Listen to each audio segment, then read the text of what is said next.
इस वीडियो में आज हम बात करेंगे प्रणालिका और प्रणालिका के कारण उत्पन्न चुंबकीय क्षेत्र के बारे में।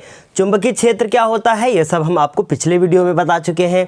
इस वीडियो में हम प्रणालिका की बात करेंगे और सिंपल सी बात करेंगे कि प्रणालिका के कारण कितना चुंबकीय क्षेत्र उत्पन्न होता है, किन किन बातों पे ये निर्भर करता है। चलिए अभी देख लेते हैं और इसे समझ लेते हैं कि प्रणालिका होती क्या है। लेकिन उससे पहले आपको बताना चाहेंगे, मैं हूं शिवम द्विवेदी और आप देख रहे हैं अपना पसंदीदा चैनल ज्ञानोदय के गुरुजी। सबसे पहले समझते हैं कि प्रणालिका क्या है। यहाँ पर आप देख रहे हैं लिखा हुआ है धारावाही प्रणालिका। क्या लिखा हुआ है? लिखा हुआ है धारावाही प्रणालिका।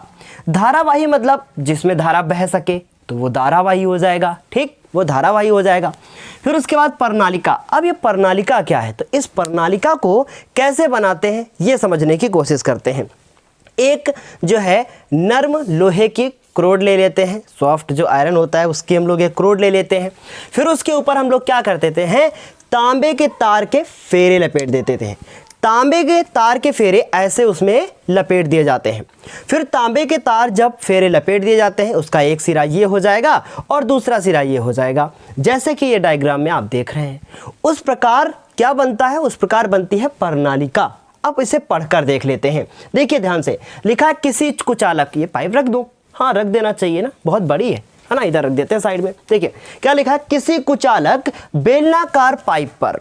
कोई कुचालक, कुचालक का मतलब क्या होगा, जिसमें धारा ना बह सके वो कुचालक होगा। अगर सुचालक ले लेंगे तो उसमें भी धारा का फ्लो हो जाएगा और ये प्रणालिका पूरी ब्लास्ट हो जाएगी। समझिए, तो किसी कुचालक बेलनाकार, बेलनाकार मतलब जो बेलन के आकार की हो, वो घर वाला बेलन नहीं, इस प्रकार से बेलनाकार आकृति हो, ऐसे इधर से गोल हो, इधर से भी ये क्या हो, गोल हो, इधर से भी क्या हो, गोल हो, ऐसे बेलनाकार आकृति है ना।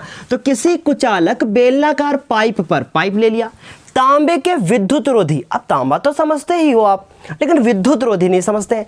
विद्युत रोधी मतलब जैसे कि आप देख रहे हैं कि ये देखिए यहाँ पर एक वायर है, ठीक, ये वायर है, इस वायर के ऊपर एक कोई कवर चढ़ा हुआ है, तो वो कवर चढ़ा होना चाहिए, विद्युत रोधी है ना, ताकि करंट इधर से उधर ना बह सके। फिर देखिए विद्युत रोधी तारों को लपेटकर एक कुंडली बनाई जाती है। कुंडली मतलब गोल गोल गोल गोल लपेट दिया, जैसे देखा होगा सांप भी एक कुंडली बना लेता है, वैसे ही कुंडली बना दी गई है लपेट कर ऐसे, ठीक। फिर आगे देखो, कुंडली बनाई जाती है जिसे प्रणालिका कहते हैं। बस उसे ही क्या कहते हैं, प्रणालिका। जब ऐसे लपेट लिया तो आप उसको अंदर से वो जो है क्रोड जो आपने कुचालक के लिए है उसे निकाल लीजिए। तो क्या हो जाएगा, अगर आप उसे निकाल लेंगे तो फिर वो केवल रिंग रिंग बचेगी, जैसे कि आप मेरी थंबनेल पे देख के आए होंगे। समझ गए। फिर देखिए, यदि इस कुंडली में किसी बैटरी द्वारा, देखिए ये बैटरी है, द्वारा धारा प्रवाहित कर दी जाए तो कुंडली एक चुंबक की तरह व्यवहार करने लगेगी। अब जो चुंबक की प्रॉपर्टीज होती होंगी वही तो प्रणालिका की होंगी ना, क्योंकि ये चुंबक की तरह कार्य कर रही है। समझ गए बात को। बस चुंबक वाली प्रॉपर्टी उठा के वहां से यहाँ छाप दिया। कैसे, समझिए ध्यान से। प्रणालिका समझ में आ गया। एक नर्म लोहे की या फिर हम कह सकते हैं कुचालक की। एक क्या ले ली हम लोगों ने, क्या ले ली बताइए, नर्म लोहा कुचालक के थ्रू आएगा, याद रखिएगा। तो अभी जो है क्या है, ये नर्म लोहा है, इसके ऊपर हम लोगों ने तार लपेट दिया और क्या बना ली, कुंडली, उसे क्या कहेंगे, प्रणालिका। अब उसके अंदर स्पेस रहेगा खाली, है ना, स्पेस रहेगा। अगर ये पाइप है तो इसके अंदर स्पेस होगा, फिर उसमें भी कुछ काम होगा, आगे देखेंगे। फिर देखिए ध्यान से, चुंबक की तरह व्यवहार करती है। आपने यहाँ देखा कि एक ये पाइप ली गई है जो ब्लैक कलर की दिख रही है, इसके ऊपर ये तार लपेट दिए गए हैं जो आपको यहाँ पे ग्रीन कलर के दिख रहे हैं। फिर उसके बाद बैटरी यहाँ पे लगा दी गई है और ये लगा दी गई है कुंजी। इसका ये पॉजिटिव चार्ज है, वो निगेटिव चार्ज है। कुंजी मतलब स्विच, समझ गया ना। फिर उसके बाद अब बैटरी का जो धन सिरा होगा उधर से धारा बहेगी। अब ये धारा जब बहेगी, आप इमेजिन कीजिए कि मान लीजिए आपकी ये आपका प्रणालिका है और इसमें ये वायर ऐसे ऐसे ऐसे ऐसे लपेट दिया गया। अब इधर से जब ये धारा बहना शुरू होगी तो धारा ऐसे ऐसे ऐसे ऐसे बहते हुए जाएगी और उस छोर से फिर से निकल जाएगी। आई बात समझ में। इसका मतलब करंट ऐसे ऐसे फ्लो कर रही है। अगर नीचे से गई तो ऐसे गई, फिर ऐसे गई, फ्लो कर रही है करंट। अभी आगे देखो क्या है, फ्लो मतलब बहना। फिर आगे देखो, प्रणालिका से उत्पन्न चुंबकीय बल रेखाओं की विशेषताएं।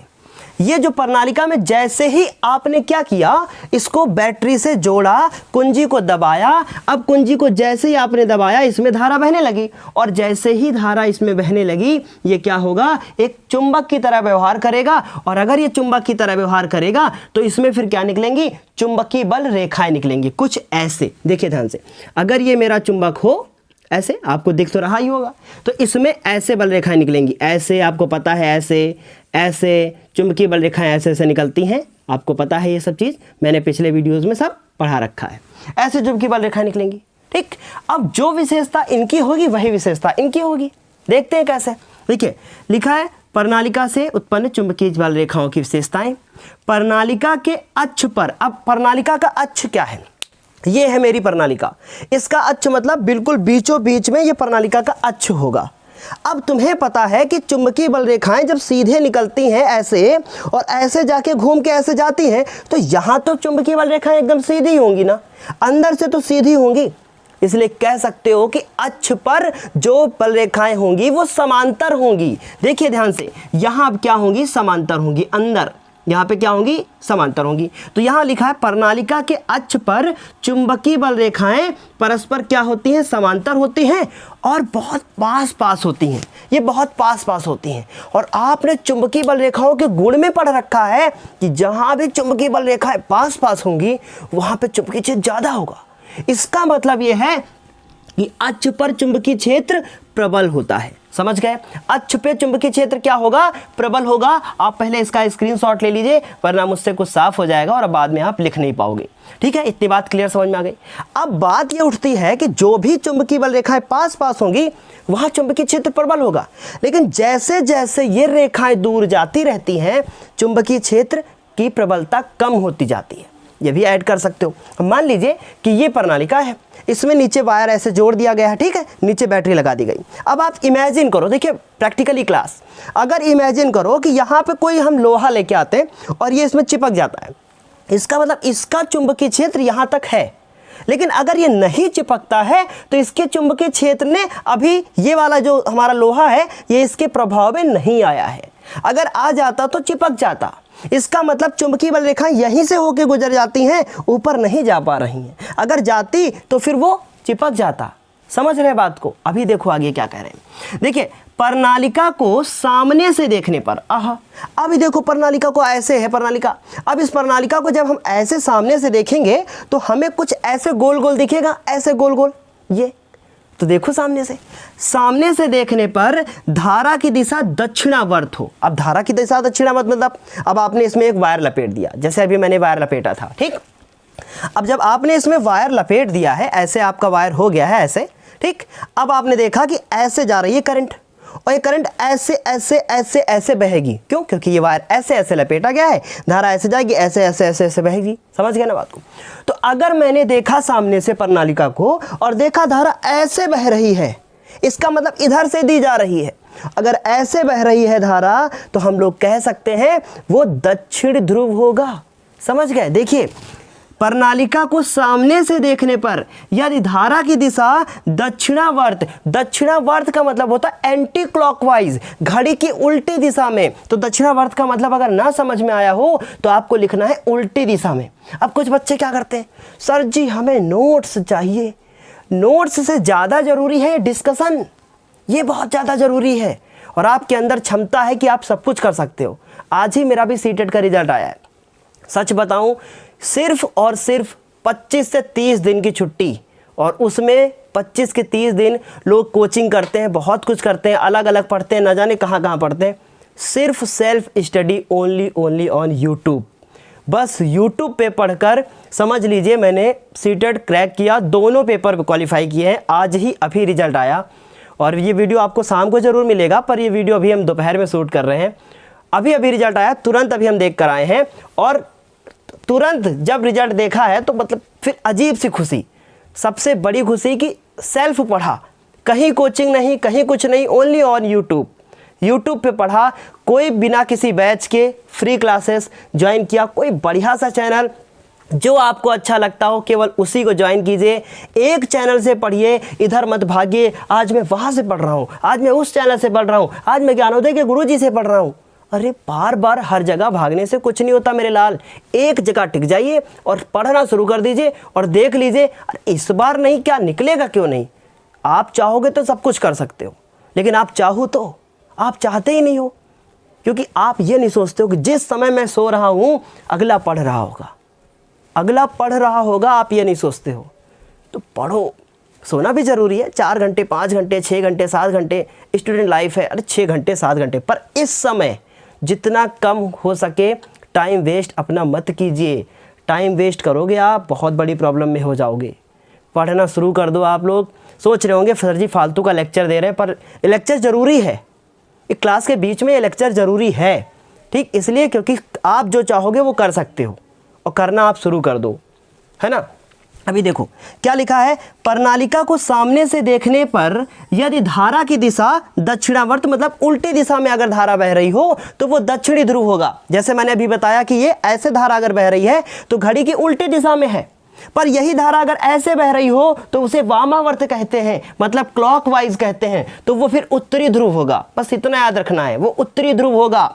इसका मतलब नॉर्थ मतलब कि समय क्या होगा, घड़ी की दिशा में ऐसे ऐसे हम लोग करंट को फ्लो करेंगे, और साउथ मतलब उल्टा, अगर साउथ होगा तो फिर उल्टी दिशा में बहेगा, ठीक। तो देखिए वह दक्षिणी ध्रुव होगा। यदि धारा की दिशा वामावर्त हो तो वो कैसा ध्रुव होगा, उत्तरी ध्रुव होगा।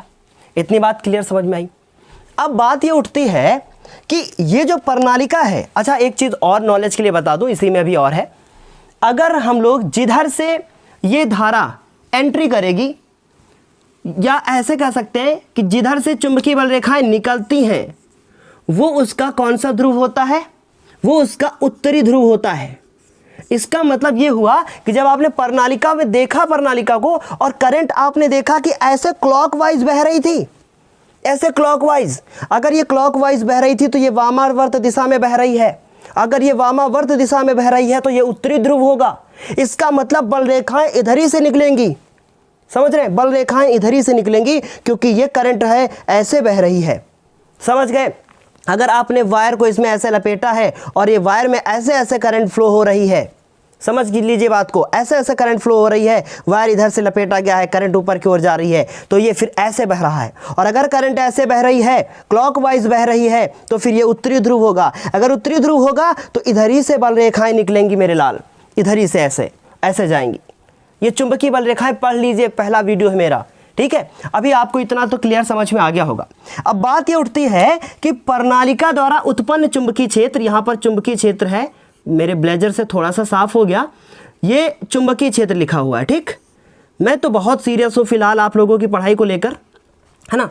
प्रणालिका के द्वारा उत्पन्न चुंबकीय क्षेत्र किन किन बातों पर निर्भर करेगा, ये किन किन चीज़ों पर निर्भर करेगा, कैसे पता चलेगा कि मुझे ये जो चुंबकीय क्षेत्र उत्पन्न हो रहा है, चुंबकीय क्षेत्र मतलब चिपकाने की क्षमता, वो जो चुंबकीय क्षेत्र उत्पन्न हो रहा है वो कितना है, वो कैसे कम होगा, वो कैसे ज़्यादा होगा, हम कैसे उसको बढ़ा सकते हैं, कैसे घटा सकते हैं, ये बातें पूछी जाती हैं एग्जाम में। ये क्वेश्चन कई बार आया है कि प्रणालिका द्वारा उत्पन्न चुंबकीय क्षेत्र किन किन बातों पर निर्भर करता है। तो पहली बात है फेरों की संख्या पे, जितने अधिक फेरे आप लपेटोगे उतना ही ज़्यादा चुंबकीय क्षेत्र उत्पन्न होगा। तो आप हेडिंग डालकर लिख सकते हो कि फेरों की संख्या पर, और लिख सकते हो कि एकांक आयतन, या कुछ मत लिखिए, लिखिए एकांक लंबाई में उत्पन्न, या नहीं, एकांक लंबाई में उपस्थित फेरों की संख्या पर चुंबकीय क्षेत्र निर्भर करता है। तो मैंने शॉर्ट में लिख रखा है फेरों की संख्या पर, जितने अधिक फेरे उतनी अधिक चुंबकीय क्षेत्र की तीव्रता, या उतना अधिक चुंबकीय क्षेत्र। समझ गए, आगे पढ़ो। दी जाने वाली धारा पर जितनी अधिक करंट आप दोगे ना उतनी ही ज़्यादा चुंबकीय क्षेत्र की तीव्रता उत्पन्न होगी, उतना ही ज़्यादा चुंबकीय क्षेत्र उत्पन्न होगा। तो ये भी आपको समझ में आ गया होगा कि चुंबकीय क्षेत्र जो है वो करंट पे निर्भर करेगा। जितनी भयंकर आप बैटरी लगाओगे उतना ही ज़्यादा चुंबकीय क्षेत्र उत्पन्न होगा। भयंकर का सेंस यहाँ पर यह है कि जितना भी ज़्यादा वोल्टेज आप बैटरी को दोगे उतनी ही ज़्यादा चुंबकीय क्षेत्र की तीव्रता उत्पन्न होगी, उतना ही ज़्यादा वो किसी को चिपकाने की क्षमता रखेगा। समझ गए बात को। अभी आगे देखो दूसरा पॉइंट, ये बहुत ज़्यादा इंपॉर्टेंट है। प्रणालिका बहुत ज़्यादा इंपॉर्टेंट, प्रणालिका के अंदर प्रणालिका के अंदर लोहा। अब मान लीजिए ये प्रणालिका तो आपकी खोखली थी ना, अगर ये आपकी प्रणालिका खोखली है, ऐसे ये प्रणालिका खोखली है, अब आपने इसके अंदर ऐसे ये कुछ रख दिया, ये क्या है, लोहा। अगर आपने इसके अंदर लोहा रख दिया या और कोई चुंबकीय पदार्थ रख दिया तो आप देखोगे कि इसकी चुंबकीय क्षेत्र की तीव्रता जो है वो भी बढ़ जाएगी। इसका ये मतलब हुआ कि जो आप इसके अंदर डाल रहे थे उसे कहते हैं क्रोड, क्रोड कहते हैं, क्रोड।